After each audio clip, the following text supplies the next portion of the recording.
வணக்கம் நண்பர்களே, உலக பயணம் சேனலுக்கு உங்களை அன்புடன் வரவேற்கிறேன். ஆசிய கண்டத்தில் இமயமலைத்தொடரின் நடுவில் அமைந்துள்ள ஒரு சிறிய நாடுதான் பூடான். இதன் வடக்கே சீனா, தெற்கு கிழக்கு மேற்கு இந்தியா.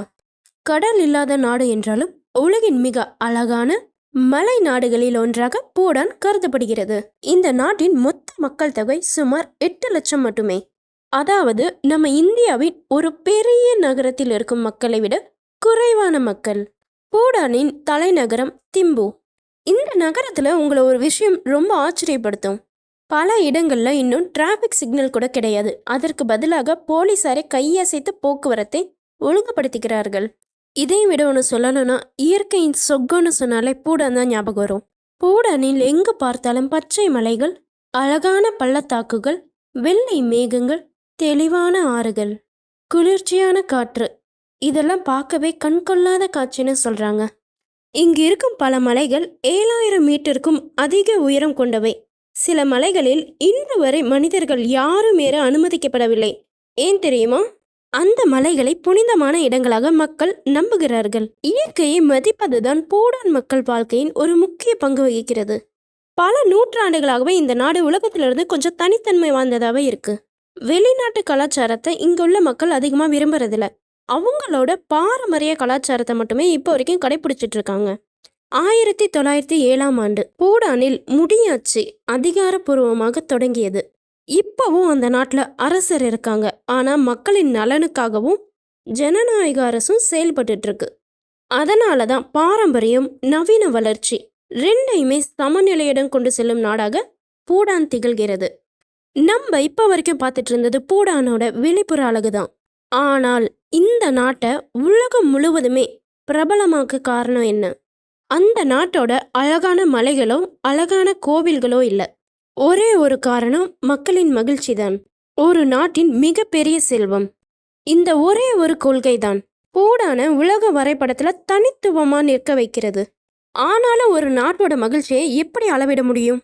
இந்த அரசாங்கம் உண்மையிலேயே மக்களின் சந்தோஷத்தை கணக்கிடுதான் உலகத்தையே ஆச்சரியப்பட வைத்த கிராஸ் நேஷனல் ஹாப்பினஸ் என்ற கொள்கை பிரிவை பத்தி நம்ம பார்க்கலாம். ஒரு நாட்டோட வளர்ச்சியை உலகம் முழுவதும் பொதுவா ஜிபிடியை வைத்துதான் அளவிடுவார்கள்.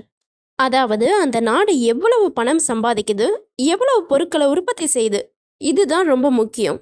ஆனால் பூடான் நாடு இந்த வழியை மட்டும் தேர்ந்தெடுக்கல. அதற்கு மாறா 1970 பூடானின் மன்னர் ஒரு வித்தியாசமான கருத்தை உலகத்துக்கே சொன்னாரு. ஒரு நாட்டின் உண்மையான செல்வம் பணம் இல்லை, மக்களின் மகிழ்ச்சி தான். இந்த ஒரு கருத்தால தான் கிராஸ் நேஷனல் ஹாப்பினஸ், சுருக்கமாக GNH என்ற கொள்கை உருவானது. அதாவது அரசாங்கம் பொருளாதார வளர்ச்சியை மட்டும் பார்க்காம மக்களின் நிம்மதியான வாழ்க்கை, குடும்பத்துடன் நேரம் செலவிடுகிறார்களா, நல்ல உடல் நலத்துடன் இருக்கிறாங்களா, கல்வி கிடைக்கிறதா, சுற்றுச்சூழல் பாதுகாக்கப்படுகிறதா அப்படிங்கிற எல்லா விஷயத்தையுமே மக்கள் கிட்ட கருத்து கணிப்பா நடத்துறாங்க. அதனாலதான் பூடானின் வளர்ச்சின்னு சொன்னாலே பணம் மட்டும் இல்ல, மன நிம்மதி, குடும்ப வாழ்க்கை, ஆரோக்கியம், இயற்கை, கலாச்சாரம், இது எல்லாமே சேர்ந்ததுதான் ஒரு நல்ல வாழ்க்கைன்னு அவங்க நம்புறாங்க. அதனாலதான் உலகம் முழுவதும் பூடானை உலகின் மகிழ்ச்சியான நாடு என்று அழைக்கிறார்கள். பூடான உலகின் மகிழ்ச்சியான நாடுன்னு மட்டும் சொல்லிட முடியாது. அது மட்டும் இல்லாம இயற்கையை உயிராக நேசிக்கும் நாடுன்னு கூட சொல்லலாம். இப்ப இருக்கிற காலகட்டத்தில் பெரிய பெரிய கட்டிடங்கள், தொழிற்சாலைகள், சாலைகள், இது எல்லாத்துக்காகவும் ஆயிரக்கணக்கான மரங்களை வெட்டுறோம். ஆனால் பூடான் இதற்கு நேர்மாறான ஒரு முடிவை எடுத்தது. இந்த நாட்டின் அரசியல் அமைப்பு சட்டத்திலேயே நாட்டின் மொத்த நிலப்பரப்பில் இருந்து குறைந்தபட்சம் 60% காடுகளாக இருக்க வேண்டும் என்று எழுதப்பட்டிருந்தது. அதாவது அரசாங்கம் எது வந்தாலும் சரி, அந்த காடுகளை அழிக்க முடியாது.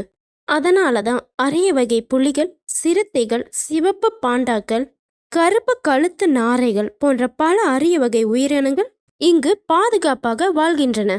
இன்னும் ஒரு ஆச்சரியமான விஷயம், பல நாடுகள்ல வளிமண்டலத்துல இருக்கக்கூடிய கார்பன் டை ஆக்சைடை வெளிப்படுத்தும் நிலையில் பூடானின் காடுகள் அதைவிட அதிகமாக கார்பனை உறிஞ்சி இயற்கையை பாதுகாக்கிறது. அதனாலதான் இந்த நாடு சுற்றுச்சூழல் பாதுகாப்பில் உலக நாடுகளுக்கு முன்னுதாரணமாக கருதப்படுகிறது. பூடான்ல வாழ்ற மக்களின் வாழ்க்கை முறை மற்ற நாடுகளை விட மிகவும் வித்தியாசமானதுன்னு சொல்றாங்க. இங்க வாழ்ற மக்கள் எல்லோருமே எளிமையான வாழ்க்கையை தான் ரொம்ப விரும்புறாங்க. ரொம்ப ஆடம்பர வாழ்க்கையை விட குடும்பத்தோட நேரம் செலவிடுறதையும் மன நிம்மதியும் தான் முக்கியமா கருதுறாங்க. அங்குள்ள ஆண்கள் பொதுவாக கோல் என்று அழைக்கப்படும் பாரம்பரிய உடையையும் அணிகிறாங்க. பெண்கள் கீரா என்ற அழகான பாரம்பரிய உடைய அணிவாங்களாம். அரசு அலுவலகம், பள்ளிகள், விழாக்கள் போன்ற முக்கிய இடங்கள்ல கூட இந்த பாரம்பரிய உடைகளை அணிகிறத வழக்கமாக வச்சிருக்காங்க. அது மட்டும் இல்லாமல் பூடான் பற்றி சொன்னாலே இந்த ஒரு இடத்த சொல்லாமல் இந்த வீடியோவை கம்ப்ளீட் பண்ணவே முடியாது. அதுதான் டைகர் நீஸ்ட் மாடிசரி. பூடான் மொழியில் இதை சொல்லணும்னா பாரோ டக்ஸாங் என்ன அப்படின்னு சொல்கிறாங்க. பட் அது எனக்கு கரெக்டாக வாயில் வந்துதான்னு தெரியல. உங்களுக்கு தெரிஞ்சிருந்தா கமெண்டில் சொல்லிட்டு போங்க. சரி வாங்க அகைன் ஃபார்மெட்குள்ளே போயிடலாம். இந்த மட ஆலயம் சுமார் 90 மீட்டர் உயரமுள்ள செங்குத்தான மலையின் விளிம்பில் கட்டப்பட்டுள்ளது. முதல்ல இதை பார்க்குற யாராக இருந்தாலும் சரி, இவ்வளோ உயரத்தில் இந்த கட்டடத்தை எப்படி தான் கட்டியிருப்பாங்கன்னு சொல்லி தான் முதல்ல தோணுமே. அது மட்டும் கிடையாது, இந்த மட ஆலயத்தை அடையிறது அவ்வளோ லேசு கிடையாது. இந்த மட ஆலயத்துக்கு போகணும்னா சாலைகளே கிடையாதான். பல கிலோமீட்டர் மலைப்பாதையில் நடந்து தான் போகணும். அதுக்கு கூட 2 to 3 மணி நேரம் ஆகும்னு சொல்கிறாங்க. வழி முழுவதுமே அடர்ந்த காடுகள், குளிர்ந்த காற்று, அழகான அருவிகள், மலையின் அற்புதமான காட்சிகள், இது எல்லாமே இந்த பயணத்தை மிகவும் மறக்க முடியாத புது அனுபவமாக மாற்றுன்னு சொல்கிறாங்க. இந்த மட ஆலயம் புத்த மதத்தினருக்கு மிகவும் புனிதமான இடமாக கருதப்படுகிறது. அது மட்டும் இல்லாமல் வருஷம் முழுமே ஆயிரக்கணக்கான சுற்றுலா பயணிகள் இங்கே வராங்களாம். ஏன்னு கேட்டால் மேலே இருந்து கீழே பார்க்கும்போது மேகங்களுக்கு நடுவில் நிற்கிற ஒரு உணர்வு கிடைக்குது. அதனால தான் டைகர் நீஸ்ட் பூடானின் தனி அடையாளமாகவே உலகமே பார்க்குது. இவ்வளவு நேரம் பூடான் மக்களோட அழகு, மகிழ்ச்சி, வாழ்க்கை பயணம் இது எல்லாத்தையுமே பார்த்தோம். அதை விட சில ஆச்சரியமான உண்மைகளை பார்க்கலாம். முதல்ல, சுற்றுலா பயணிகளின் எண்ணிக்கையை கட்டுப்படுத்தும் கொள்கை இந்த நாடு பின்பற்றுகிறது. ஏன்னு தெரியுமா? அதிகமான சுற்றுலா பயணிகள் வந்தால் இயற்கையும் கலாச்சாரமும் பாதிக்கப்படும்னு அவங்க நம்புறாங்க. அதனால தான் குறைவான சுற்றுலா ஆனால் தரமான சுற்றுலா என்ற கொள்கையை பூடான் கடைபிடிக்கிறது. இன்னொரு சுவாரஸ்யமான விஷயம்னு பார்த்தா பூடான்ல பெரிய பெரிய விளம்பர பலகைகள் கூட மிக குறைவு. அதனால தான் எங்கே பார்த்தாலுமே இயற்கை மட்டும் காட்சியளிக்கிறது.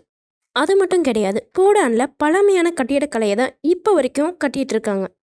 பூடான்ல பல புனித மலைகள் மேலே ஏறுவதற்கு அனுமதியும் இல்லை. ஏன்னா அந்த மலைகளை அவங்க தெய்வமாக பார்க்குறாங்க. இப்படி தான் பூடான் தனது வாழ்க்கை முறையை உலகிற்கே சொல்லி கொண்டிருக்கிறது. இந்த பயணம் உங்களுக்கு பிடிச்சிருக்குன்னு நம்புகிறேன். பிடிச்சிருந்தா வீடியோக்கு ஒரே ஒரு லைக் பண்ணுங்கள். உலக பயணம் சேனலை சப்ஸ்கிரைப் செய்ய மறக்காதீங்க.